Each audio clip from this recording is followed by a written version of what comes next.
amores! Tudo bem com vocês? A ProRegiane espera sinceramente que sim, que vocês estejam muito bem em casa, se cuidando e estudando. Hoje vamos para mais uma aulinha de geografia, continuando um tema super importante, né? Que é trabalhar os recursos hídricos do nosso planeta Terra. Só que hoje focando, né, bastante aqui na influência dos rios.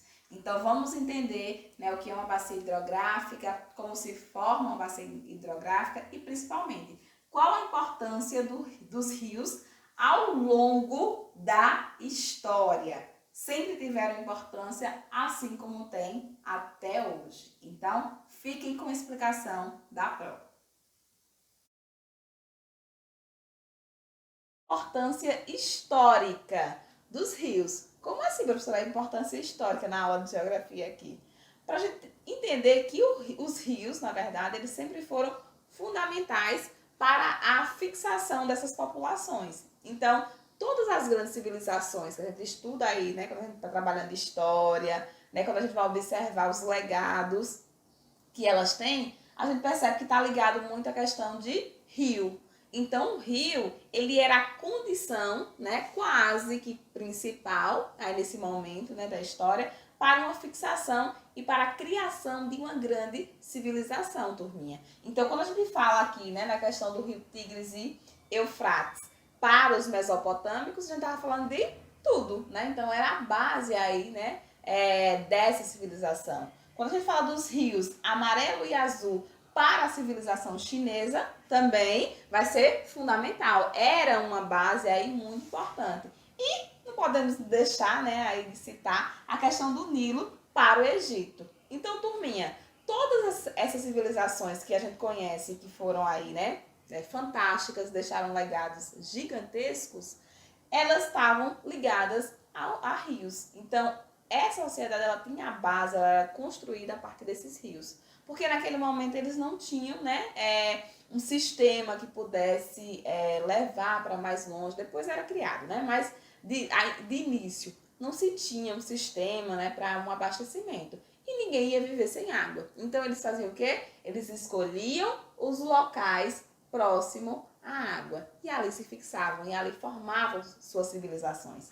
Então os rios sempre tiveram uma importância histórica. Aqui no Brasil também, né, turminha? Então a gente sabe que as grandes cidades, né, as grandes capitais, elas são formadas, né, próximas também ali aos rios. Porque, né, no processo ali de início, era o que dava a condição para a industrialização, né, para abastecimento de sua população. Então o rio, ele é um fator geográfico importantíssimo para a formação dessas populações, seja mundialmente, seja aqui no Brasil, tá certo? Então, o livro traz esse contexto e é interessante demais, meus amores, que vocês prestem atenção nisso. E aí a gente vai continuando aqui, falando das partes de um rio, porque o nosso foco hoje é basicamente trabalhar essa questão, né, do rio, né, a importância dele e também conhecer um pouquinho mais, tá certo? Então, aqui a gente tem, né, o que a gente vai chamar do curso do rio.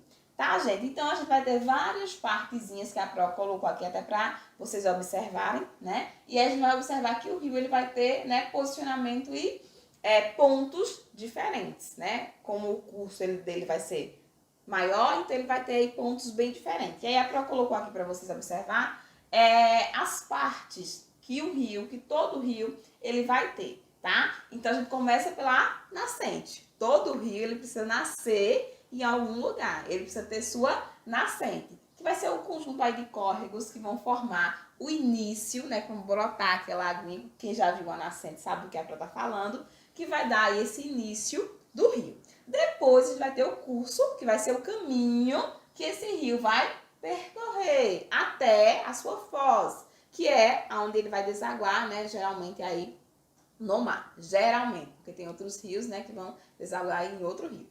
Então, até sua foz, que vai ser o finalzinho, a gente vai chamar de final dele. Então, o curso vai ser todo o processo da nascente à foz. Isso daí é o curso. Aí a gente vai ter o montante, que vai ser, gente, o sentido oposto aí do curso do rio. Então, a gente tem o curso nessa direção, nascente, foz. Quando a gente fala o montante, a gente está falando da direção oposta, quando a gente vai olhar em direção à nascente. Como se o rio estivesse correndo, né, para a sua nascente. Ou seja, sentido oposto. Presta atenção aí, viu, sexto ano. E aí a gente tem a jusante, que vai ser o sentido realmente normal, da nascente para a foz aí do curso normal do rio. Depois a gente vai ter a confluência, que é a junção de dois rios. Quando dois rios eles se juntam, vocês vão ver que acontece demais, tá? A gente fala na questão da hidrografia dos rios, isso acontece demais, essa confluência, essa junção aí, né, de dois rios. A gente vai ter aqui, né, a parte mais funda, né, do rio, que a gente vai chamar do talvez, que vai ser essa parte, o local do rio que vai ter a maior profundidade, tá bom, meus amores? E a foz, que a Pro já disse para vocês, que vai ser, né, o local onde ele vai desaguar, que vai ter, como a gente vai chamar ali, como se fosse o fim, tá bom? Então, aqui são as partes principais de um rio. Mas eu queria lembrar a vocês, que eu vou falar depois, né, mais profundamente, mas lembrar aqui a vocês que a foz, ela pode ser tanto em estuário, no delta ou misto. Como assim, professor? Então, a Pro colocou aqui até uma imagenzinha. Essa foz aqui, ó, desse rio daqui abaixo, ela é uma foz que a gente chama de estuário. Por quê? Porque ela é uma foz aberta. Aonde ele vai desaguar, principalmente aí no mar, né? Por isso aquela música lá, né, do Rio São Francisco vai, né, bater no meio do mar. Por quê, gente? Porque geralmente o rio vai desaguar, né, quando ele é um rio maior, aí ele vai desaguar no mar. E aí a sua foz, quando ele é aberta, indo direto, né? Então, quando ele tá nesse formato aqui, ele é uma foz em estuário. Quando ele é em delta, é que no curso do rio ele foi levando, né, sedimentos, tá bom, turminha? E aí ele vai formando como se fosse canais. Então, a água ela não passa abertazinha. Ela vai passar por pequenos canais para chegar aí realmente nessa foz, tá bom? E tem a mista, que é quando o rio vai desaguar das duas formas, tá bom? E o meandro, que vai ser quando o rio tem aí, ó, curvas acentuadas, tá bom? O rio aí ele vai ter curvas mais elevadas, né? Mais forte aí no seu curso. Aqui é um exemplo, tá? De meandro. E aí nos rios a gente pode encontrar isso aí, ó, demais, tá bom? Em vários pontos, né? No mundo. Então, turminha, aqui são as partes de um rio. Nascente, curso, tá bom? O montante, a jusante, tá bom, gente? A confluência, a talguez, a foz e o meandro, tá bom? Então, aqui são as partes, são os nominhos que vocês precisam entender quando a gente falar aqui de rio, tá bom? E sua fragmentação, sua divisão. Então, partes de um rio. A Pro comentou rapidinho aqui com vocês, vocês podem pausar, anotar, né, registrar as informações. Vamos seguindo aqui, turminha, aquilo que eu disse para vocês, a questão da junção dos rios. Eu falei para vocês que geralmente o rio vai desaguar no mar, geralmente. Mas tem aqueles rios menores que eles vão desaguar em outro rio, né, alimentando o rio aí maior, que vai chegar até o mar.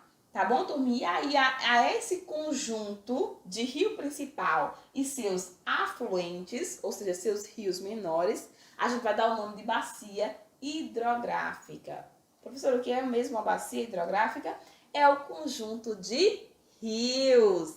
Então, quando a gente tem um rio principal e outros rios menores, afluentes, juntos, a gente vai chamar aí de bacia hidrográfica. A Pro também colocou aqui, ó, a imagem para vocês de uma bacia hidrográfica, tá bom, minha gente? Então, a bacia hidrográfica ela vai ser aí formada, ó, como aqui já tá dizendo, com o curso aí, né, o rio principal, que vai ser esse rio aqui, ó, do meio, que vai chegar até o mar, tá? Vai ter aí sua foz. E vai ter os rios menores, ó. Perceba como ele está sendo alimentado, esse rio principal, que é o do meio. Ele está sendo alimentado por esses riozinhos menores. Então, gente, aqui a gente vai ter uma bacia hidrográfica quando tem essa reunião. Aqui a Pro colocou outra imagenzinha, que vocês vão observar que a gente tem duas bacias hidrográficas. Percebam? Rio principal, rios menores que estão alimentando esse rio principal. Aqui também. E no meio a gente vai ter o que, minha gente? Que a gente chama de divisor de águas. O que é um divisor de água? Vai ser o local mais alto que vai dividir duas bacias hidrográficas, tá bom, minha gente? Então, locais próximos ali, mas que tem um ponto mais elevado que divide aí duas bacias hidrográficas, tá certo? Quando a gente está em sala de aula, e aí a Pro trouxe também aqui para vocês observarem, eu gosto de dar um exemplo de uma folha, tá? Uma planta aí qualquer, a gente observa a folha dela. Vai ser o mesmo sentido da bacia hidrográfica. Então, eu quero que vocês observem bem. Por quê? Porque ela vai ter aqui, ó, no seu meirinho, aqui a gente vai observar o rio principal, ligando aqui a questão da bacia hidrográfica, sexto ano. E aí a gente vai ter esse rio principal. Vocês vão perceber que tem, ó, essas listinhas aqui, ó, que são bem mais fininhas. Mas, pra gente entender a bacia hidrográfica, eles vão ser o quê? Vão ser os rios, os afluentes menores. Ou seja, esses pontinhos aqui também vão ser rios. Só que eles vão ser rios numa proporção menor. E que vai ter sua foz, vai desaguar no rio principal, que vai ser o rio maior. Esse rio principal, ele vai levar o nome da bacia hidrográfica. E os outros vão ser aí partes que vão alimentar esse rio principal. Quando a gente fala a bacia hidrográfica do São Francisco, do Rio São Francisco, bom, a gente não tem só o rio principal, que é o Rio São Francisco. A gente tem uma centena, a gente tem mais de 10 rios que vão alimentar essa bacia do Rio São Francisco, que vai ser o rio principal, que vai dar o nome da bacia. Tá bom, gente? Então, vocês precisam observar dessa forminha, né, fazendo a lembrança, fazendo referência aqui a essa questão da folha. Vai ser a mesma estrutura, né, de uma bacia, quando a gente vai observar aqui a folha. E aí a Pro trouxe duas, porque, ó, folhas diferentes, mas a gente vai observar também que essa aqui tem seu rio principal, tem seus rios menores, e a gente vai observar assim, colocando aqui uma do lado da outra, vocês vão observar aqui o divisor de água. Por quê, professora? Porque esses rios aqui poderiam se ligar a essa outra bacia. E não se ligam por quê? Por que será que elas não se ligam? Porque a gente vai ter, ó, o divisor de água. Tá bom, minha gente? Que vai ser um local mais elevado, que vai dar a possibilidade de se formar outra bacia. E aí, cada bacia vai ter seu tamanho, vai ter suas características, tá bom? Por isso que a Pro trouxe, inclusive, folhas diferentes, para vocês lembrarem que as bacias, elas têm aí tamanhos, tá bom? E formas aí de rios, a quantidade de rios diferentes também, tá bom? E por isso, a gente precisa observar sempre a bacia hidrográfica que aquele rio, ele pertence, tá bom? Então, observamos isso, que essa bacia são conjunto de rios. Aqui a gente vai estudar depois, né, com mais detalhe, essas partes, mas basicamente é a parte também do rio, tá? Com sua nascente, que é onde começa o rio principal, que vai ser aquele maior, que a Pro já mostrou várias vezes, afluentes, que são os rios menores, que vão desaguar, a Pro falou aqui várias vezes também, né? E a gente vai ter as regiões mais elevadas, que vão aí dificultar um pouquinho, né, desses rios, mas que também vão ajudar na formação aí dessa bacia, que vai direcionar tudo para o rio principal. E o leito aí, né, que vai ser esse ponto, né, de onde esse rio, essa bacia vai correr, tá bom, minha gente? E sua foz, que geralmente a foz de uma bacia hidrográfica, ela vai ser aí o mar, tá bom? Então, vamos seguindo aqui. Outro ponto, depois de a gente ter falado, né, das partes de um rio, o que é uma bacia hidrográfica, preste atenção, você vai acompanhando, que é muito importante. A gente vai falar dos regimes fluviais. Quando a gente fala fluvial, ó com F, a gente tá falando de rios. Então, se é regimes, eu tô dizendo aqui, minha gente, que é o volume, né, das águas de um rio. Esse volume da água de um rio, ele pode aí variar, tá, minha gente, durante o ano, e aí, isso aí é fato, isso. Mas, além disso, a gente precisa entender o quê? Que os rios, eles são alimentados não somente por sua nascente, como a Pro já disse, mas por outros elementos aí. Quando o rio, ele tem um regime pluvial, ó, a Pro falou flu. Quando eu falar fluvial, é rio, tá? Tá ligado aí a questão do rio. Quando é para falar pluvial, como aqui, citamos aqui, ó, regime pluvial, significa que aquele rio, o fluvial, ele está sendo alimentado por chuva. Então, além da nascente, a sua principal forma de alimentação aí desse rio vai ser a questão das chuvas. Então, quando o rio tiver um regime pluvial, ele está sendo alimentado, suas águas estão sendo alimentadas a partir principalmente das chuvas. Quando ele tiver um regime nival, presta atenção, sexto ano, quando ele tiver um regime nival, significa, e agora coloca nas imagens, tá? Para vocês já irem fazer a ligação. Nival significa que esse rio, e aí é mais difícil, tá? De acontecer, mas acontece. Esse rio, ele é abastecido pelo derretimento das geleiras, tá bom? Então, por isso, nival, tá? Tem relação com abastecimento aí por conta do derretimento de gelo, tá bom? Então, existem alguns rios, principalmente em locais mais frios, tá? Que tem aí esse regime aí de abastecimento de água, né? A partir da forma nival. E temos também o regime misto. Misto, professora, você está falando que é misto, é porque é misturado, tá? Então, ele pode ser alimentado, esse rio, pode ser alimentado a partir da questão pluvial, das chuvas, mas também a questão nival. Vou dar um exemplo para vocês aqui de um rio misto. O rio, né, aqui do Rio Amazonas. Então, o Rio Amazonas, ele tem aí, ele é alimentado pelas chuvas, que é muito intensa ali na região norte, né, pelo clima equatorial, mas sexto ano ele também tem aí, ele é alimentado pelo derretimento aí de gelo. Como assim, professor? A gente sabe que a bacia ali do Amazonas, ele não está, né, só no Brasil. Ele pega também em outros países. E ele vai ter essa influência aqui mista, né, do nival, a partir do derretimento ali da Cordilheira dos Andes.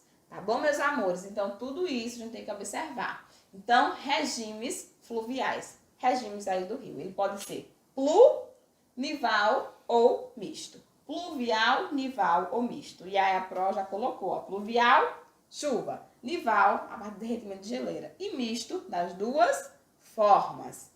Beleza? Vamos lá, seguindo aí, meus amores. Aqui a Pro está colocando os tipos de rio.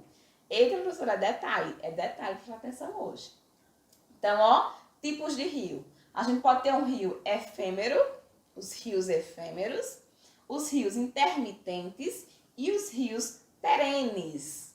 Eita, meu Deus, não sei do que a Pro está falando. Um rio efêmero, ele é aquele rio que ele se forma logo após as chuvas. Então, efêmero, rápido, é um rio que ele tem aí uma passagem bem rapidinha. Então, ele fica ali uma semana, né? Logo após o regime das chuvas, no máximo um mês. Então, mas ele tem seu curso, ele tá tudo delimitadozinho. Quando chover, ele vai se formar. Então, a gente tem um rio ali efêmero. Existe durante um curto período de chuva, tá bom? Então, ele se forma. Um rio intermitente. Intermitente significa que esse rio, ele vai durar uma parte do ano, tá bom, minha gente? Então, esses rios aqui, eles vão ter aí, vai ser, né, se formar, né, e vai ter aí seu leito aí abastecido durante uma parte do ano. Geralmente é a parte mais chuvosa. Então, ele fica aqui 6 meses do ano com água. Então, são rios intermitentes. No outro tempo, ele vai secar. Ano que vem, ele volta novamente. E temos os rios perenes. Perenes é aquele que fica, ó, para sempre, tá, gente? Então, perenes fica para sempre. Então, é aquele rio que ele tem água durante todo, né, o ano. Durante o ano inteiro ele vai ter água. Rio São Francisco é um rio efêmero, intermitente ou perene. Não tem como ser diferente, né? Então, ele é um rio perene, porque a gente observa a água dele o ano inteiro.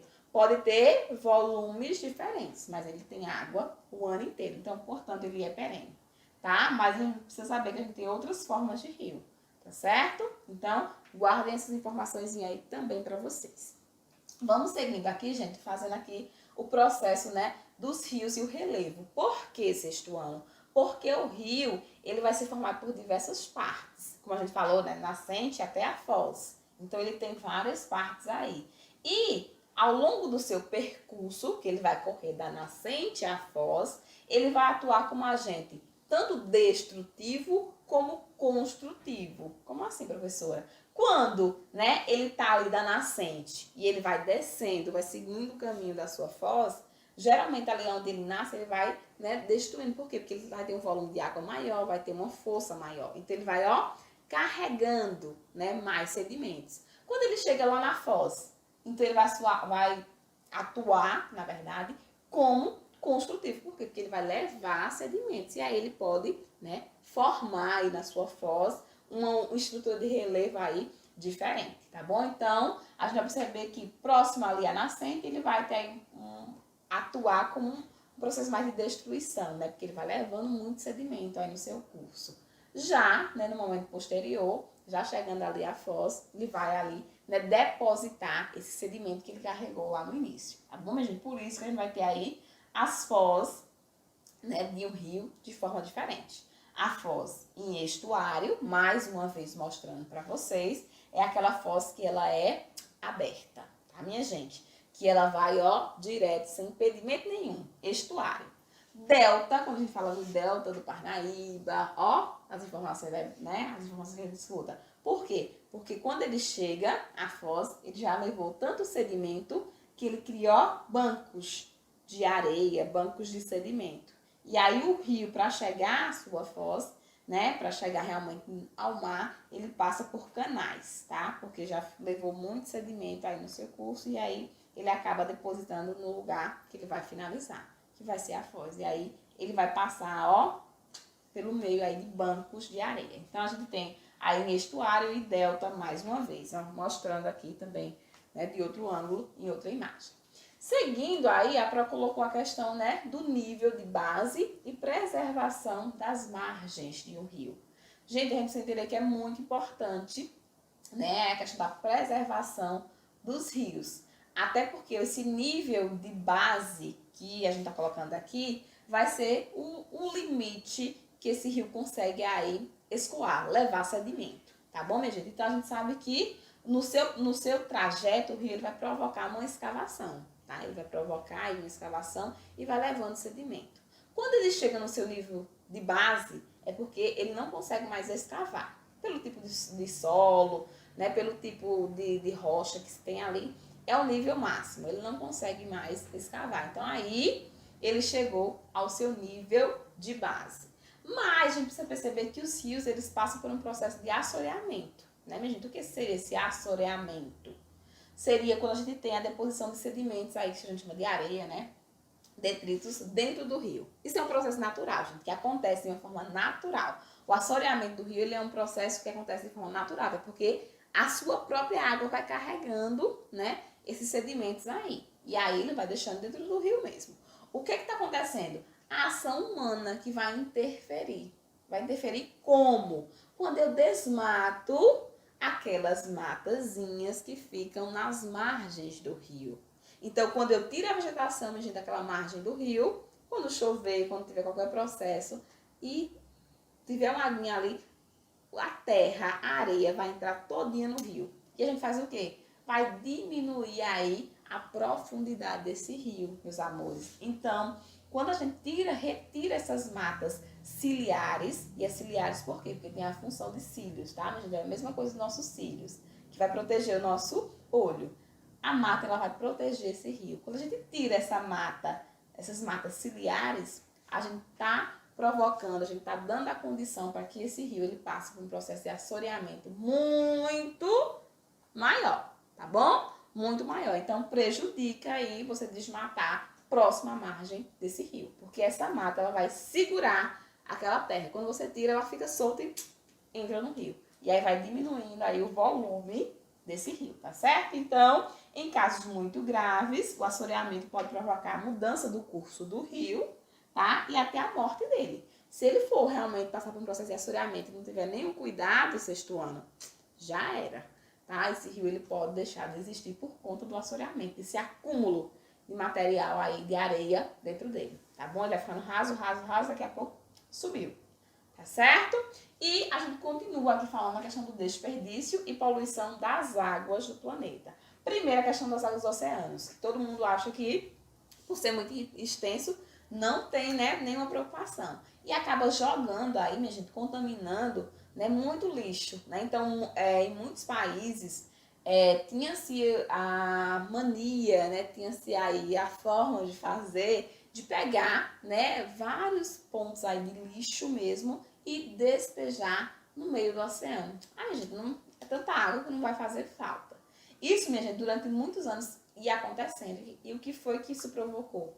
a morte, né, de vários animais, a poluição aí das águas, né, salgadas, as águas aí dos oceanos, e a gente está percebendo que isso aí se tornou hoje um grave problema ambiental. É tanto que a gente tem ONGs aí, né, como o Greenpeace, que lutam muito, né, diretamente com relação a isso, essa poluição dessas águas dos oceanos, que acontece aí tanto principalmente por essa questão dos lixos maiores mesmo, né, dos lixos sólidos, mas também por questão do derramamento de minérios, né, minha gente? Então, assim, há uma poluição gigantesca aí dessas águas, né, oceânicas. Nossa água doce, lógico que evidentemente que não fica, né, atrás, né? Água doce aí no sentido que a gente vai encontrar aí, né, nos lençóis freáticos, nos rios, lagos, a gente já estudou também. Então, um dos pontos que preocupam com relação à água doce, quais são? Quando a gente pensa na água, no nosso planeta Terra, o que é que preocupa? O desperdício. Porque a gente sabe que a água potável, aquela própria para o consumo, ela vem sendo desperdiçada, não utilizada aí de forma adequada. E a gente tem aqui exemplo na nossa região mesmo desse desperdício, tanto por empresas quanto por pessoas, né, no sentido físico. Então, o reaproveitamento é baixo, o desperdício é gigantesco. Isso acontece, minha gente, em várias cidades do Brasil, na maior parte das cidades do Brasil, tá certo? Então, mais de 41% das águas, elas são desperdiçadas, da nossa água doce, no sentido aqui brasileiro, tá certo? E também a questão da poluição, que é o grande vilão aí, né, minha gente? Quando a gente observa essas águas doces. Por quê? Porque a gente lança, né, esgoto, lança, né, papel mesmo, o lixo, né, sólido. Então há realmente uma poluição, uma contaminação muito grande dessas águas aí potáveis, né, que serviria para nosso consumo. E aí as consequências dessa poluição dessas águas aí vai ser, né, a ameaça à nossa vida, porque sem água ninguém vive, né, minha gente? Não só da gente, mas também dos animais, né, que nos cercam aí. A transmissão de doença, a escassez da água e também de alimentos, porque a gente sabe que a agricultura ela só acontece a partir da água. Por isso que ela é tão forte aqui no nosso Vale do São Francisco. Por quê? Porque a gente tem um rio, né, que possibilita aí essa, né, retirada aí dessa água para essas plantações, tá bom? Então a água ela é muito importante e a gente precisa fazer essa valorização, não desperdício e a não poluição desse recurso. Seja água salgada como água doce, principalmente a água doce, a água potável, a água que a gente tem para consumo.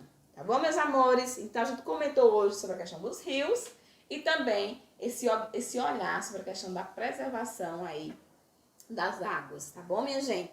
Então, a Pro espera que vocês tenham aproveitado bastante a aula de hoje, tá? Uma aula bem importante para vocês aí do sexto ano. Vocês também já viram, né, com a Pro de Ciências, né, falando sobre essas questõezinhas, mas que é fundamental a gente ter um olhar, né, da geografia sobre essa questão. Então, fiquem com Deus, aproveitem essa aula e até o nosso próximo encontro, viu, turminha?